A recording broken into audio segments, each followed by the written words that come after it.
Parfois, nous avons l'impression que le Seigneur ne répond pas à nos prières. Nous prions et rien ne se passe. Le Seigneur ne semble pas répondre à nos prières, ou du moins, il ne semble pas répondre à nos prières comme nous le souhaiterions. Eh bien, frères et sœurs, le secret pour que le Seigneur réponde toujours à nos prières est premièrement, de persévérer dans la prière.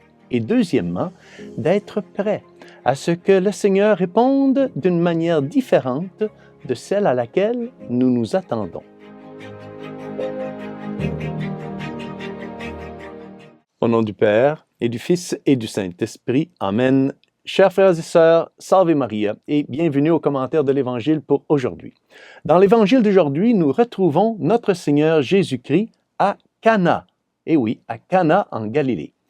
Après avoir accompli son premier miracle bien connu en changeant l'eau en vin, nous le voyons maintenant accomplir un autre miracle, celui-ci bien moins connu, où il guérit le fils d'un fonctionnaire royal. Ce qui attire notre attention dans ce miracle, c'est la façon dont notre Seigneur semble d'abord refuser d'aider ce fonctionnaire romain à guérir son fils.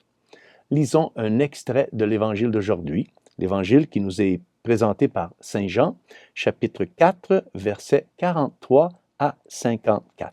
Or, il y avait un fonctionnaire royal dont le fils était malade à Capharnaüm. Ayant appris que Jésus arrivait de Judée en Galilée, il alla le trouver. Il lui demandait de descendre à Capharnaüm pour guérir son fils qui était mourant.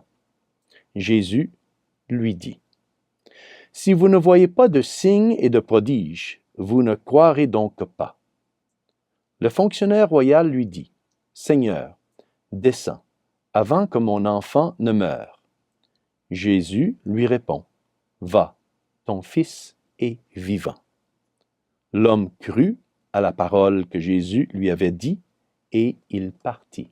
Nous voyons donc ici, frères et sœurs, le fonctionnaire royal romain persévérer et ne pas se décourager face au soi-disant refus de Jésus de guérir son fils.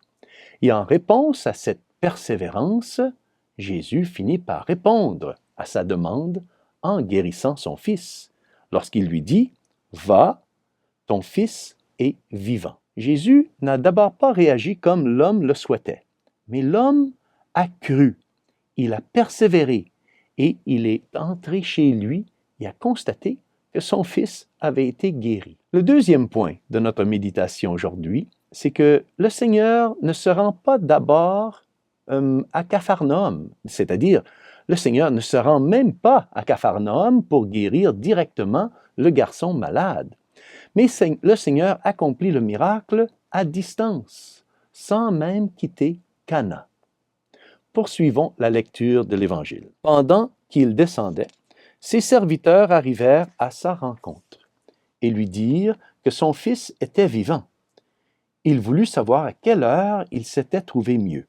Ils lui dirent, « C'est hier, à la 7e heure, au début de l'après-midi, que la fièvre l'a quitté. » Le père se rendit compte que c'était justement l'heure où Jésus lui avait dit, « Ton fils est vivant. » Alors il crut, lui ainsi que tous les gens de sa maison. Ainsi, ce deuxième point de notre méditation aujourd'hui nous rappelle, frères et sœurs, que nous aussi, et oui, nous aussi, nous pouvons faire beaucoup de bonnes œuvres à distance, tout comme Jésus, c'est-à-dire sans devoir être présent physiquement. Nous pouvons donc, par exemple, prier pour les gens. Nous pouvons, téléphoner aux gens. Nous pouvons leur envoyer des messages d'encouragement.